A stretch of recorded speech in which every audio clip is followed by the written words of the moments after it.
The text message from my wife Julia arrived at 2:47 p.m. on a Tuesday that would change everything.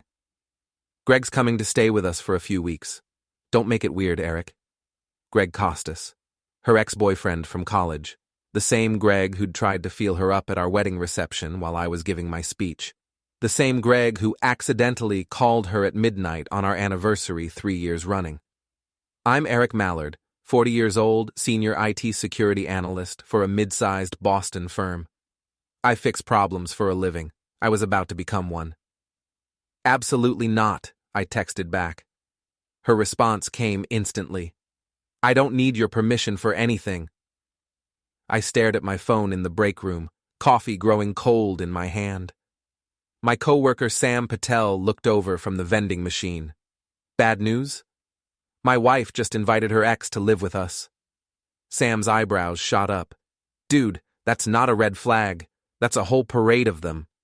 When I got home that evening, Julia was already setting up the guest room. She barely looked up when I walked in. Jules, we need to talk about this. There's nothing to discuss. Greg lost his apartment. I'm helping a friend. A friend who spent 4 years trying to get in your pants. She spun around, her face flushed. That's disgusting, Eric. We're adults. We can handle this maturely. Maturely?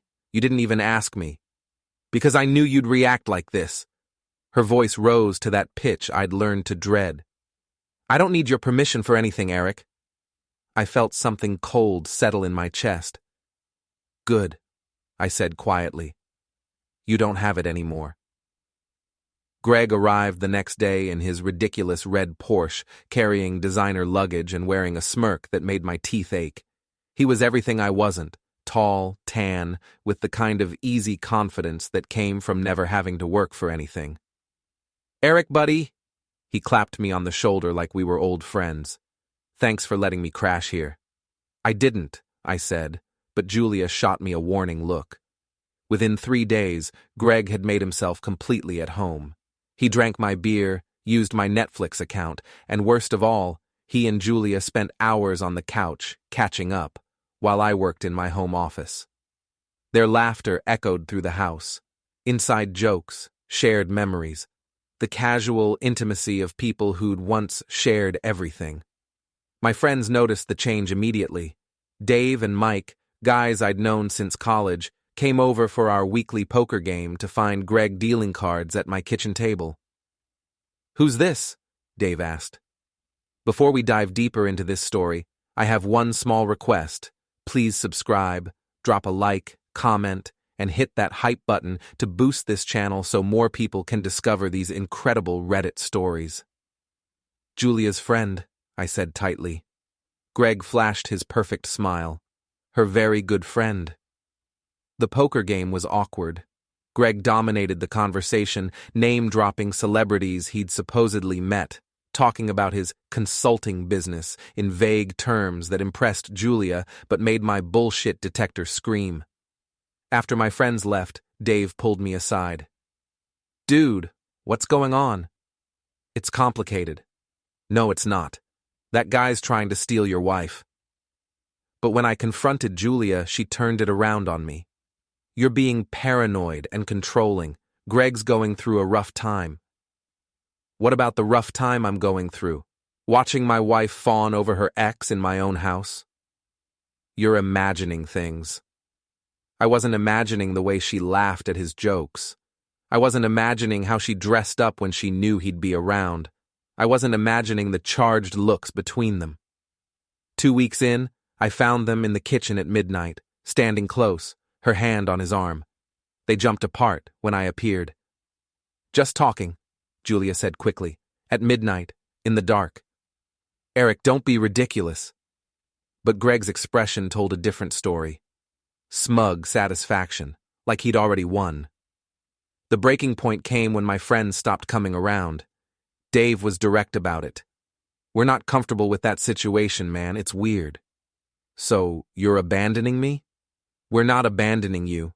We're just taking a break until you figure this out. Mike nodded. That Greg guy gives us the creeps, the way he talks about Julia like she's already his. What do you mean? Last week he said, and I quote, Julia's finally ready to be with a real man. We thought you should know. My blood turned to ice. He said that? Among other things, look, Eric, we love you, but we can't watch this train wreck anymore. Call us when you've handled it. They left me standing in my driveway, alone. That night, I confronted Greg directly. I know what you're doing. He was in my living room, feet up on my coffee table, drinking my beer. What am I doing, Eric? Trying to steal my wife, he laughed. Steal? You can't steal something that wants to be taken. Get out of my house. It's Julia's house too, and she wants me here. As if summoned, Julia appeared. What's going on? Your husband's having another paranoid episode. She looked at me with disappointment. Eric, we talked about this. No, you talked. I listened. Now I'm talking. He goes or I go. Fine, she said, crossing her arms. Go. The word hit me like a physical blow. My own wife, choosing her ex over me. Jules. I'm tired of your jealousy, Eric. Tired of walking on eggshells. Maybe some space would be good for us. Greg's smile was triumphant. I think that's very mature, Julia. I packed a bag and drove to a motel, my hands shaking with rage and humiliation. But as I sat in that depressing room, surrounded by the smell of industrial disinfectant and broken dreams, something crystallized inside me. Julia had said she didn't need my permission for anything. She was about to learn what that really meant. I spent the next 3 days planning. My job in IT security had taught me patience, attention to detail, and most importantly, how to gather information. Greg Costas wasn't just a failed consultant. He was a serial cheater who'd left a trail of broken relationships across Boston. His consulting business was a front for bilking lonely women out of money, and his interest in Julia wasn't romantic, it was financial. My wife made good money in PR. She had a trust fund from her grandmother. She was Greg's biggest score yet. I documented everything. Bank records, court filings, testimonies from his ex-girlfriends. Greg had a pattern, and Julia was just his latest mark. But evidence wasn't enough. I needed to expose him publicly, humiliate him the way he'd humiliated me. The opportunity came when Julia invited me to dinner to talk. I arrived at our house, my house, to find Greg cooking in my kitchen, wearing my apron. Thought we could all be civilized about this, Julia said. Civilized, I repeated. Interesting word choice. Dinner was surreal. Greg played the gracious host, pouring wine, making jokes, acting like the man of the house. Julia laughed at everything he said. So, Eric, Greg said, cutting into his steak, Julia and I have been talking about the future. Have you? We think it's time you moved on, found someone more suitable. Julia had the decency to look uncomfortable. Greg, that's not how we discussed. It's fine, Jules. Eric's a big boy. He can handle the truth. I set down my fork. You want to talk about truth, Greg?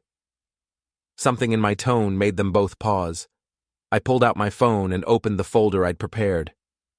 Truth is, you're not a consultant. You're a con man. Truth is, you've scammed at least 6 women in the past 5 years.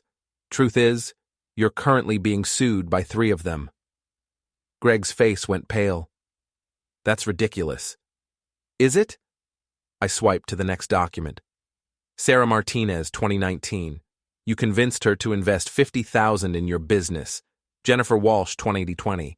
She gave you $30,000 for a fake real estate deal. Should I continue? Julia looked between us, confused. What's he talking about, Greg? He's making it up. He's desperate. I stood and walked to our laptop, still open on the counter. A few keystrokes, and Greg's mugshot filled the screen. Arrested for fraud in Connecticut, 2018. Still making it up? Julia stared at the screen, her face crumbling. Greg? Is this real? Greg's charming mask finally slipped. Julia, I can explain. Explain what? That you're a criminal? It's not what it looks like. Those women, they knew what they were getting into. Like I did? Her voice was barely a whisper. I pulled up bank records on my phone. He's been researching your finances, Jules. Your trust fund, your salary, your grandmother's inheritance. You're not his girlfriend. You're his next victim. The silence stretched between us like a chasm. Julia's hands shook as she reached for her wine glass. "Get out," she whispered. "Julia, baby, let me explain." "Get out!" she screamed, throwing the glass at him. It shattered against the wall, red wine running down like blood. Greg looked at me with pure hatred. "This isn't over." "Yes, it is." He stormed out, leaving his belongings behind. His Porsche roared to life in our driveway, tires squealing as he fled. Julia collapsed into a chair, sobbing. "I'm so sorry, Eric. I'm so stupid." I should have felt victorious. Instead, I felt empty. Why Jules? Why him? I don't know. He made me feel exciting, like I was young again. And I didn't. She couldn't meet my eyes. "You made me feel safe." But safe felt like settling. The honesty cut deeper than any lie could have. "So what now?" "I don't know. Can you forgive me?" I looked at my wife, really looked at her, the woman I'd loved for 8 years, who'd thrown it all away for a fantasy. I don't know either. But Greg wasn't done with us. 2 days later, Julia's car was vandalized, tires slashed, windows broken, bitch keyed into the paint. The police took a report, but couldn't prove anything. Greg had an alibi. He'd been at a bar across town, surrounded by witnesses. "He's not going to stop," Julia said, staring at her ruined car. She was right. Over the next week, our lives became a nightmare. Mysterious calls at all hours, dead flowers delivered to Julia's office, her credit cards mysteriously canceled. Greg was systematic, careful, always staying just within legal bounds. He was destroying us slowly, savoring our fear. My old friends Dave and Mike reached out, having heard about the vandalism through mutual acquaintances. "We heard what happened," Dave said over coffee. "We're sorry we bailed on you." "You were protecting yourselves, I get it." "No, we were cowards. You needed us, and we ran." Mike nodded. "What can we do to help?" "Help me end this." We spent hours planning. Greg thought he was untouchable, but he'd made one crucial mistake. He'd underestimated what a desperate man with IT skills could accomplish. I'd been tracking his movements through social media, credit card transactions, even traffic cameras. Greg was a creature of habit, and habits could be exploited. Every Tuesday, he played poker at an upscale bar downtown. Big money games, cash only, exactly the kind of environment where a con man felt comfortable. That Tuesday, I was waiting. Greg walked in at exactly 9 p.m., wearing an expensive suit and that same arrogant smile. He didn't notice me in the corner booth until I stood up. "Hello, Greg." His face went through several expressions before settling on fake confidence. "Eric, fancy meeting you here." "Not really. I knew you'd be here." "Following me now? That's stalking." "No, that's research, just like you researched my wife." The bar was crowded, conversations loud enough to cover our voices, but not so loud that people couldn't hear if things escalated. "I don't know what you want, but I want you to stop. The vandalism, the harassment, all of it." "I don't know what you're talking about." I pulled out my phone and showed him the screen. A compilation video of security footage, traffic cameras, and social media posts, all documenting his movements over the past week. "Tuesday night, 11:47 p.m., you were on Beacon Street, 3 blocks from where Julia's car was vandalized. Wednesday afternoon, you were at the flower shop that sent her those dead roses. Thursday morning, outside her office building." Greg's confidence wavered. "That doesn't prove anything. Maybe not to the police, but to the internet." I smiled. "That's a different story." "What do you mean?" "I mean, I've uploaded everything to YouTube, Facebook, Twitter, Instagram, your photo, your real name, your criminal record, and all this evidence. The title is Serial Con Man Stalks Victim's Family. It's already got 3,000 views." Greg lunged for my phone, but I was ready. I stepped back, and he stumbled into a table, spilling drinks everywhere. "You son of a bitch!" The video also includes testimonies from your other victims. Sarah Martinez was very eager to tell her story. So was Jennifer Walsh. Funny thing about scorned women, they love to talk. The other patrons were staring now, phones coming out to record the confrontation. "You've ruined me!" Greg snarled. "No, you ruined yourself. I just documented it." Security was moving toward us, but I wasn't done. "Oh, and Greg, that poker game you're here for. I called ahead, told them about your history of cheating at cards. They're not expecting you anymore." His face went purple with rage. "I'll destroy you for this." "With what? Your reputation's gone, your business is exposed, and in about 6 hours, when the video really goes viral, you'll be unemployable anywhere in Boston." Security reached us then, but the damage was done. Greg was escorted out, screaming threats that only made him look more unhinged to the recording phones. I walked out of that bar, feeling lighter than I had in months. The video exploded overnight. 50,000 views by morning, 100,000 by noon. Local news picked it up. Greg's face was everywhere, labeled as a con man and stalker. He left Boston within a week. Julia and I started counseling. It was hard, painful work, digging through the wreckage of our marriage to find what was worth saving. "Do you think we can make it?" she asked after a particularly difficult session. "I don't know," I said honestly, "but I know we can't go back to what we were. I don't want to." That Julia was selfish and stupid, and that Eric was passive and resentful. We both had work to do. 6 months later, Dave and Mike threw us a second first anniversary party. Julia had moved back in, but we were taking things slow, rebuilding trust brick by brick. "To second chances," Dave toasted. "To friends who stick around for the hard parts," I countered. Julia squeezed my hand. "To husbands who fight for what matters." As we raised our glasses, my phone buzzed with a news alert. Greg Costas had been arrested in Miami for running the same con on a wealthy widow. Julia saw the headline and shook her head. "I can't believe I fell for that." "You fell for who you thought he was. That's not stupid. That's human." She smiled, and for the first time in months it reached her eyes.